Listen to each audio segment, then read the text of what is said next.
Feels good. Obviously, your heart kind of drops, when you see, Iman Shumpert almost hit that shot at the end there. So we definitely had a second chance in overtime to win this game, and we took advantage of it. When you guys got into the overtime session, it seemed like something just clicked. I mean, this game could have been completely different, the block and LeBron's miss. What happened in that second period? I mean, we just we just came together. We obviously didn't play well, for a majority of that game. It was like, look, we have a second chance here. We have a fresh start, go ahead for 5 minutes, clean it up, and we did that. All those corner threes you've made all year, you get that look right there and no hesitation, kind of building up to that moment this entire season, it seemed like. What was going through your mind as that play developed? Just don't think, just act. Obviously I knew when Draymond set that screen that I was probably going to be open, and I just thought just shoot it. Don't even try to think about it. Don't try to, measure or try to do anything extra. Just let it fly and, win in.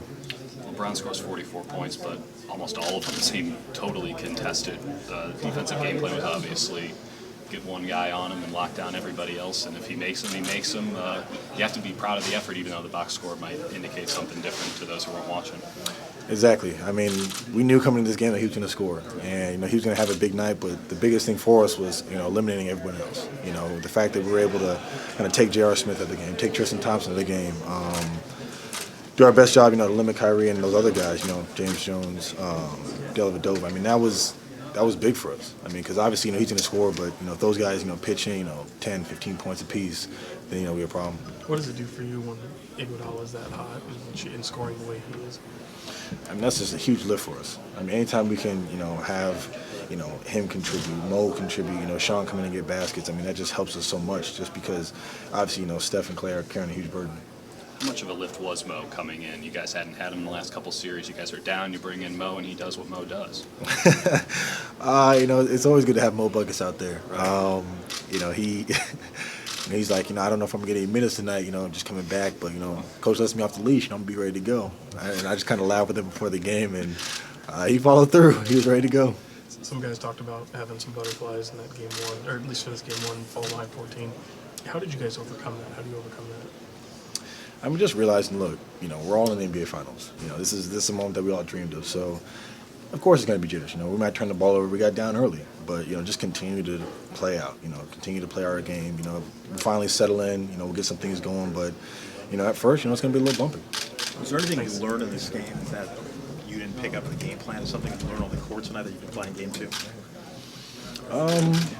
Yeah, I mean, obviously, we're going to have to change it up a little bit on the run. He got going a little bit, and when we started making shots that you can't keep saying we'll live with that. You got to keep going, adjusting and ready to adapt. What about the other players on the floor? Anybody else impressed you? Anybody else took you by surprise? I thought we did a pretty good job of kind of limiting everyone else. I mean, obviously, Mozgov, he was big for them in terms of ducking and rolling and that type of stuff. When Tristan was active on the offensive boards, obviously we knew that. They did that early. I thought, towards the end of the game, kind of took that away from them. Talk about the second team and the kind of contribution they made in this game. I mean, they were huge. Obviously, Andre, had a big night, but the return of Mo buckets. I mean, that's great to see. And just Sean and LB coming in and giving us good minutes too. At what point did you guys feel that the Cavs were wilting away? Because it looked like they were dog-tired in overtime. Yeah, I'll probably say last couple minutes of the fourth, and especially going into overtime. Yeah. I mean, we knew that, they don't play a lot of guys. We knew that if they were going to stick with their guys. So when they get hot early, you just think stick with it, because the beauty of our team is anyone can get going, and we have so much depth. So overtime they'd wear down, and in overtime shots weren't falling. That was